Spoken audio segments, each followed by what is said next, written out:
প্রাথমিকের 2 লক্ষ শিক্ষার্থীকে বিনামূল্যে স্কুল ড্রেস বিতরণ করা হবে জানিয়েছেন প্রধানমন্ত্রী। চলতি অর্থবছর থেকে শুরু হবে এই উদ্যোগ। সংরক্ষিত নারী আসনের তফসিল ঘোষণা, মনোনয়নপত্র জমা 21 এপ্রিল, ভোট 12 মে। আসন বণ্টন হবে সংসদে জয়ী দলের অনুপাতে।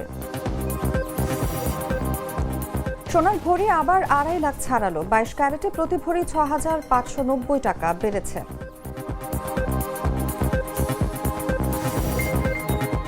যুদ্ধবিরতির ঘোষণায় বিশ্ববাজারে কমেছে তেলের দাম। ব্রেন্ট ক্রুড 13.6% ও মার্কিন অপরিশোধিত তেল কমে নেমেছে 14.3%। এবং এশিয়া কাপের মতো টুর্নামেন্ট আয়োজনের ভাবনা আফ্রিকার ক্রিকেটে, সময়সূচি নির্ভর করবে দক্ষিণ আফ্রিকা দলের উপর।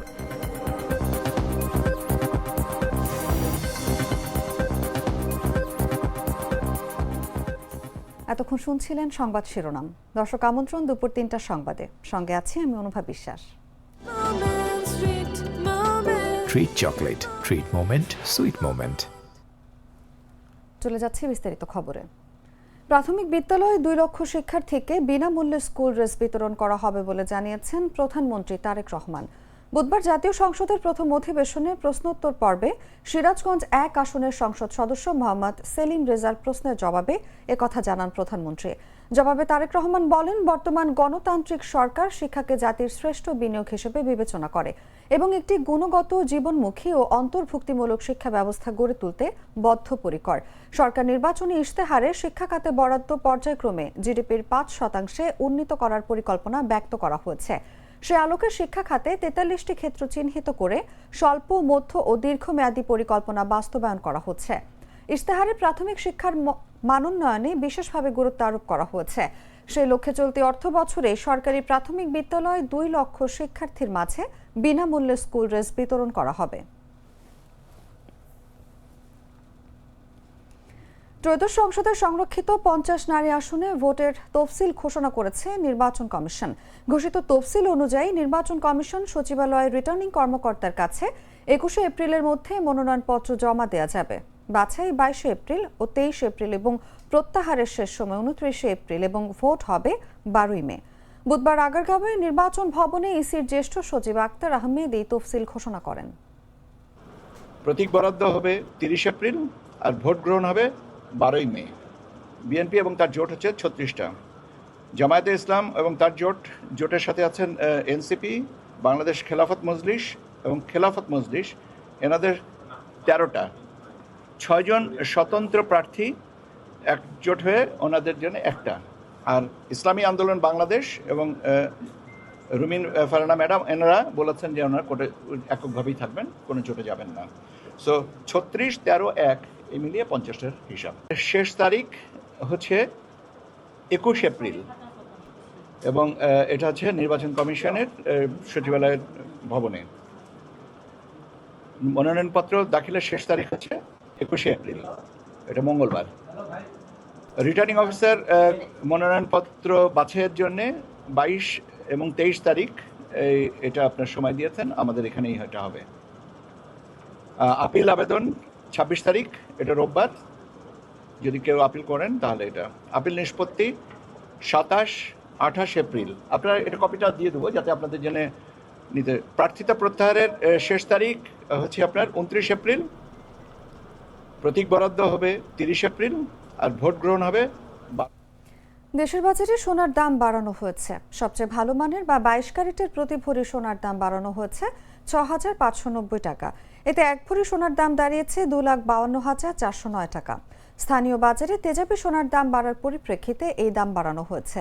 বুধবার থেকে নতুন দাম কার্যকর হয়েছে বলে জানিয়েছে বাংলাদেশ জুয়েলার্স অ্যাসোসিয়েশন। এখন সবচেয়ে ভালো মানের বা 22 ক্যারেটের প্রতি ভরি সোনার নতুন দাম নির্ধারণ করা হয়েছে 2,52,409 টাকা। 21 ক্যারেটের 1 ভরি সোনায় 6,299 টাকা বাড়িয়ে 2,40,920 টাকা নির্ধারণ করা হয়। এছাড়া 18 ক্যারেটের 1 ভরি সোনায় 5,365 টাকা বাড়িয়ে নতুন দাম 2,06,511 টাকা নির্ধারণ করা হয়েছে। আর সনাতন পদ্ধতির প্রতি ভরি সোনায় 4,374 টাকা বাড়িয়ে দাম নির্ধারণ করা হয়েছে 1,68,195 টাকা। এর আগে গত 6 এপ্রিল সকাল 10টা থেকে সবচেয়ে ভালো মানের বা 22 ক্যারেটের প্রতি ভরি সোনায় 2,158 টাকা কমিয়ে নতুন দাম নির্ধারণ করা হয় 2,45,819 টাকা। 21 ক্যারেটের 1 ভরি সোনায় 2,100 টাকা কমিয়ে 2,34,621 টাকা নির্ধারণ করা হয়।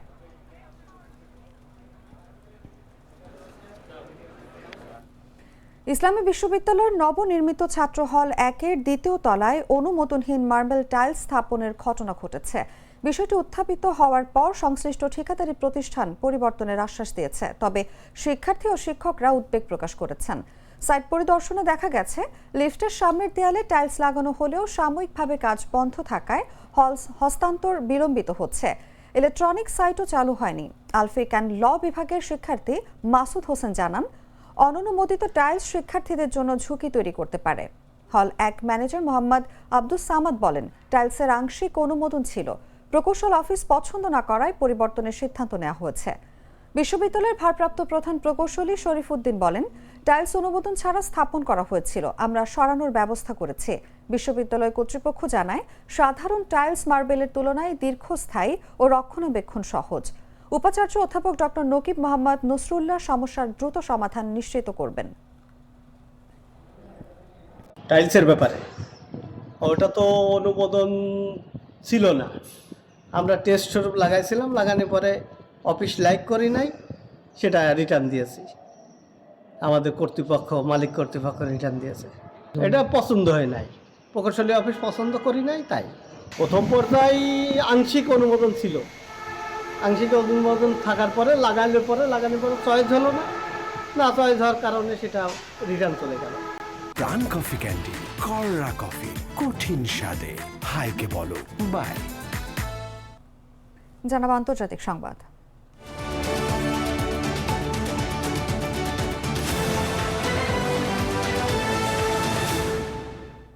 চল্লিশ দিনের টানা সংঘাতের পর ইরান, যুক্তরাষ্ট্র ও ইসরায়েল 2 সপ্তাহের যুদ্ধবিরতিতে সম্মত হয়েছে। ইরান তাদের 10 দফা প্রস্তাবের উপর ভিত্তি করে সমঝোতা কার্যকর হওয়ার দাবি করেছে, যা অঞ্চল জুড়ে শান্তি ও হরমুজ প্রণালীর নিয়ন্ত্রণ নিশ্চিত করার শর্ত রেখেছে। তদুপরি অর্থনৈতিক নিষেধাজ্ঞা তুলে নেওয়া, জব্দকৃত সম্পদ ফেরত দেয়া এবং ক্ষতিপূরণ প্রদানের বিষয়ও প্রস্তাবে আছে।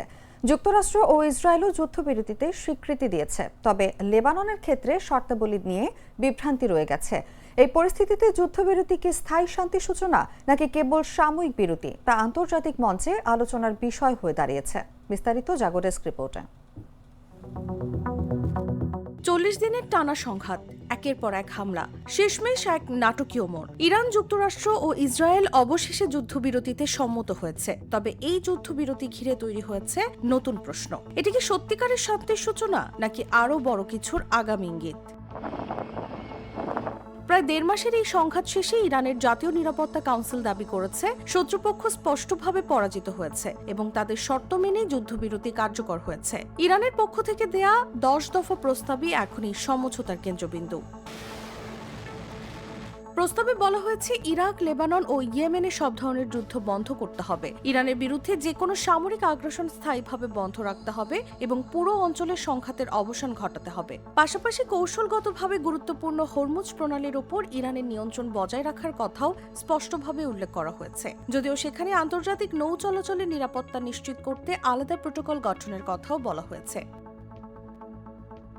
এছাড়া ইরানের দাবি অনুযায়ী তাদের উপর থেকে সব ধরনের অর্থনৈতিক নিষেধাজ্ঞা তুলে নিতে হবে, বিদেশে থাকা জব্দকৃত সম্পদ ফেরত দিতে হবে এবং যুদ্ধের ক্ষয়ক্ষতির জন্য পূর্ণ ক্ষতিপূরণ দিতে হবে। সবচেয়ে আলোচিত বিষয় হলো ইরানের পারমাণবিক সমৃদ্ধকরণ কর্মসূচিকে স্বীকৃতি দেওয়ার শর্ত, যা আন্তর্জাতিক অঙ্গনে নতুন করে বিতর্ক তৈরি করেছে। অন্যদিকে যুক্তরাষ্ট্রের প্রেসিডেন্ট ডোনাল্ড ট্রাম্পের যুদ্ধবিরতির সিদ্ধান্তকে সমর্থন জানিয়েছেন ইসরায়েলের প্রধানমন্ত্রী বেঞ্জামিন নেতানিয়াহু। তবে তিনি স্পষ্ট করে দিয়েছেন, এই যুদ্ধবিরতি লেবাননের ক্ষেত্রে প্রযোজ্য নয়। ইসরায়েলের সূত্র বলছে, তারা 2 সপ্তাহের জন্য ইরানের বিরুদ্ধে হামলা স্থগিত রাখতে রাজি হয়েছে, তবে শর্ত হিসেবে ইরানকে অবিলম্বে হরমুজ প্রণালী খুলে দিতে হবে এবং যুক্তরাষ্ট্র, ইসরায়েল ও অঞ্চলের দেশগুলোর বিরুদ্ধে সব ধরনের হামলা বন্ধ করতে হবে। এদিকে পাকিস্তানের প্রধানমন্ত্রী শেহবাজ শরীফ দাবি করেছেন, এই যুদ্ধবিরতি লেবানন সহ পুরো অঞ্চলের জন্যই প্রযোজ্য। ফলে চুক্তির বাস্তবতা ও কার্যকারিতা নিয়ে তৈরি হয়েছে স্পষ্ট বিভ্রান্তি ও অনিশ্চয়তা। সব মিলিয়ে ইরান এই যুদ্ধকে তাদের ঐতিহাসিক বিজয় হিসেবে তুলে ধরছে, আর যুক্তরাষ্ট্র এটিকে দেখছে কৌশলগত বিরতি হিসেবে। এখন দেখার বিষয়, এই যুদ্ধবিরতি মধ্যপ্রাচ্যে স্থায়ী শান্তি বয়ে আনবে, নাকি এটি কেবল নতুন এক সংঘাতের আগে সাময়িক বিরতি হয়ে থাকবে। নিউজ ডেস্ক, জাগো নিউজ। যুক্তরাষ্ট্র ও ইরানের মধ্যে 2 সপ্তাহের যুদ্ধবিরতির ঘোষণা আসার পর ইরাকের রাজধানী বাগদাদে উচ্চাপনের ছবি পাওয়া গেছে। সংঘর্ষ বন্ধের এই পদক্ষেপে আন্তর্জাতিক বাজারে ইতিবাচক প্রভাব পড়েছে। জাতিসংঘের মহাসচিব অ্যান্টোনিও গুতেরেস এই যুদ্ধবিরতিকে স্বাগত জানিয়েছেন এবং সব পক্ষকে আন্তর্জাতিক আইন মেনে চলার আহ্বান জানিয়েছেন। বেসামরিক মানুষের জীবন রক্ষা ও মানবিক দুর্ভোগ কমানোর তাগিদ দেওয়া হয়েছে। তবে যুদ্ধবিরতির স্থায়িত্ব নিয়ে সতর্ক দৃষ্টিতে পরিস্থিতি পর্যবেক্ষণ করা হচ্ছে। বিস্তারিত জাগো ডেস্ক রিপোর্টে।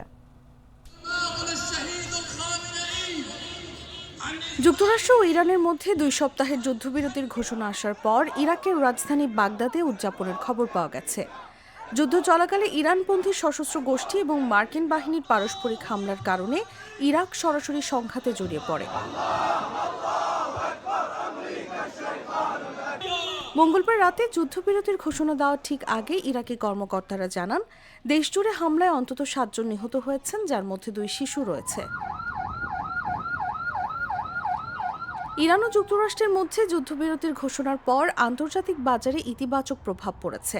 এর মধ্যে তেলের দাম কমেছে এবং শেয়ার বাজারে উত্থান দেখা গেছে।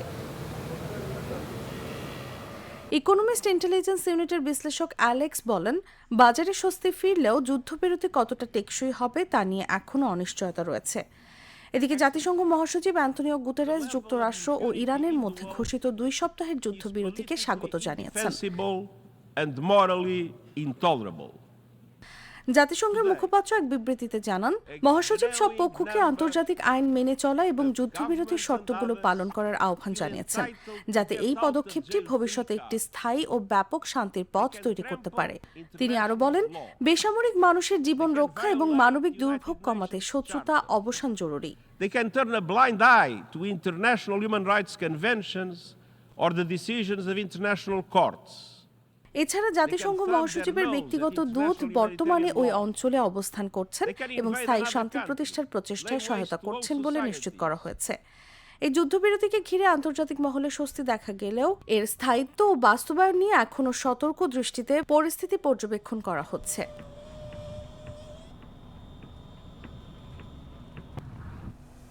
রাতভর উত্তেজনার পর যুক্তরাষ্ট্র ও ইরান 2 সপ্তাহের যুদ্ধবিরতিতে সম্মত হয়েছে, যা প্রকাশের সঙ্গে সঙ্গেই বিশ্ববাজারে তেলের দাম হু হু করে কমতে শুরু করেছে। পাকিস্তানের প্রধানমন্ত্রী শাহবাজ শরীফ মধ্যস্থতা করেছেন এবং ইরান হরমুজ প্রণালী আন্তর্জাতিক জাহাজ চলাচলের জন্য খুলে দিতে রাজি হয়েছে। যুক্তরাষ্ট্র ও ইরান উভয়ই এটিকে বড় বিজয় হিসেবে দেখছে। তবে 2 দেশের বক্তব্যে কৌশলগত পার্থক্য রয়েছে। বিশেষজ্ঞরা বলছেন, দাম পুরোপুরি আগের অবস্থায় ফিরবে না। বিস্তারিত জাগো ডেস্ক রিপোর্টে। ইরান ও যুক্তরাষ্ট্রের মধ্যে যুদ্ধবিরতির ঘোষণার পর আন্তর্জাতিক বাজারে ইতিবাচক প্রভাব পড়েছে। এর মধ্যে তেলের দাম কমেছে এবং শেয়ার বাজারে উত্থান দেখা গেছে। ইকোনমিস্ট ইন্টেলিজেন্স ইউনিটের বিশ্লেষক অ্যালেক্স বলেন, বাজারে স্বস্তি ফিরলেও যুদ্ধবিরতি কতটা টেকসই হবে তা নিয়ে এখনও অনিশ্চয়তা রয়েছে। তিনি বলেন, এই যুদ্ধবিরতি কার্যকর থাকবে কিনা তা বোঝার জন্য ইসরায়েল, ইরান এবং সংশ্লিষ্ট অন্যান্য পক্ষের পদক্ষেপগুলো নজরে রাখা খুব গুরুত্বপূর্ণ। তিনি আরও বলেন, আলোচনায় বড় ধরনের ব্যবধান রয়েছে, তাই বাজার এখনও অপেক্ষা করে দেখার অবস্থায় রয়েছে। রয়টার্সের তথ্য অনুযায়ী যুদ্ধবিরতির খবরে মার্কিন অপরিশোধিত তেলের দাম প্রায় 16% কমে ব্যারেল প্রতি $94.59 নেমে এসেছে। একইভাবে ব্রেন্ট ক্রুডের দামও প্রায় 15% কমে $92.35 দাঁড়িয়েছে। এদিকে এশিয়ার শেয়ার বাজারেও বড় উত্থান দেখা গেছে। নিক্কেই সূচক প্রায় 5% বেড়েছে। তবে বিশ্লেষকদের মতে তেলের দাম কমলেও তা এখনও ফেব্রুয়ারির শেষ দিকের তুলনায় অনেক বেশি অবস্থানে রয়েছে।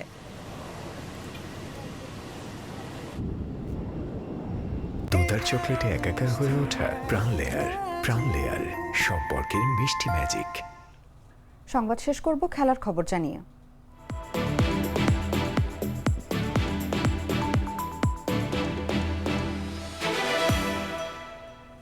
আফ্রিকা মহাদেশের ক্রিকেটের দেশগুলোকে নিয়ে এশিয়া কাপের আদলে টি-20 টুর্নামেন্ট আয়োজনের পরিকল্পনা করছে আফ্রিকা ক্রিকেট অ্যাসোসিয়েশন, যার লক্ষ্য বাণিজ্যিকভাবে লাভবান হওয়ার পাশাপাশি নিজেদের কার্যক্রমে অর্থায়ন করা। সংস্থাটি বর্তমানে বিভিন্ন প্রস্তাব পর্যালোচনা করছে, তবে 2027 সালের আগে এই টুর্নামেন্ট শুরুর সম্ভাবনা নেই। নতুন করে গঠিত এই সংস্থার নেতৃত্বে আছেন তাওয়েঙ্গা মুখুহলানি। টুর্নামেন্ট নিয়ে আলোচনায় এখন দুটি বিষয় বেশি গুরুত্ব পাচ্ছে: কবে আয়োজন করা হবে এবং অংশগ্রহণের যোগ্যতা কিভাবে নির্ধারণ করা হবে। টুর্নামেন্টের সময়সূচি অনেকটাই নির্ভর করছে দক্ষিণ আফ্রিকা জাতীয় ক্রিকেট দলের উপর, যারা আফ্রিকার সবচেয়ে ব্যস্ত দল। তারা নতুন এফটিপি অনুযায়ী নিজেদের সময়সূচি ঠিক করবে। সূত্র জানিয়েছে, দক্ষিণ আফ্রিকা ক্রিকেট মূলত এই ধারণার পক্ষে থাকলেও নিজেদের ব্যস্ত সূচির কারণে এখনই চূড়ান্ত সিদ্ধান্ত নিতে পারছে না। সেপ্টেম্বর থেকে ফেব্রুয়ারির 27 পর্যন্ত তাদের টানা ব্যস্ততা থাকবে। এদিকে জিম্বাবুয়ে ও দক্ষিণ আফ্রিকা একটি ত্রিদেশীয় সিরিজ আয়োজনের পরিকল্পনা করছে, যেখানে নামিবিয়াও থাকার সম্ভাবনা রয়েছে। ভিক্টোরিয়া ফলসের নতুন স্টেডিয়াম উদ্বোধন উপলক্ষে এই সিরিজ আয়োজন হতে পারে এবং এটি সম্ভাব্য আফ্রিকা কাপের প্রস্তুতি হিসেবে কাজ করবে।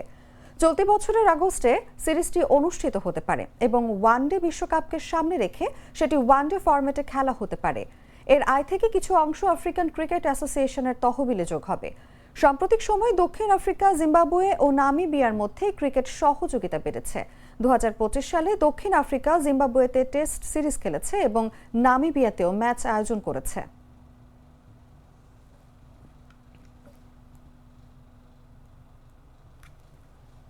সংবাদ শেষ করার আগে শিরোনামগুলো জানিয়ে দিচ্ছি আরো একবার।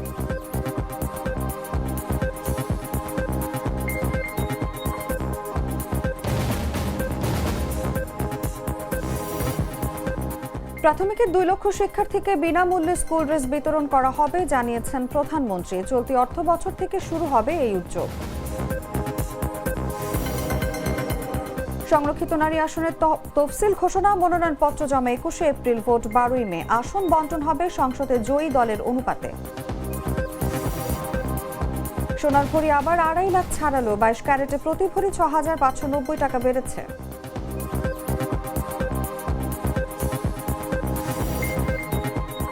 যুদ্ধবিরতির ঘোষণায় বিশ্ববাজারে কমেছে তেলের দাম। ব্রেন্ট ক্রুড 13.6% ও মার্কিন অপরিশোধিত তেল কমে নেমেছে 14.3%। এবং এশিয়া কাপের মতো টুর্নামেন্ট আয়োজনের ভাবনা আফ্রিকার ক্রিকেটে সময়সূচি নির্ভর করবে দক্ষিণ আফ্রিকা দলের উপর।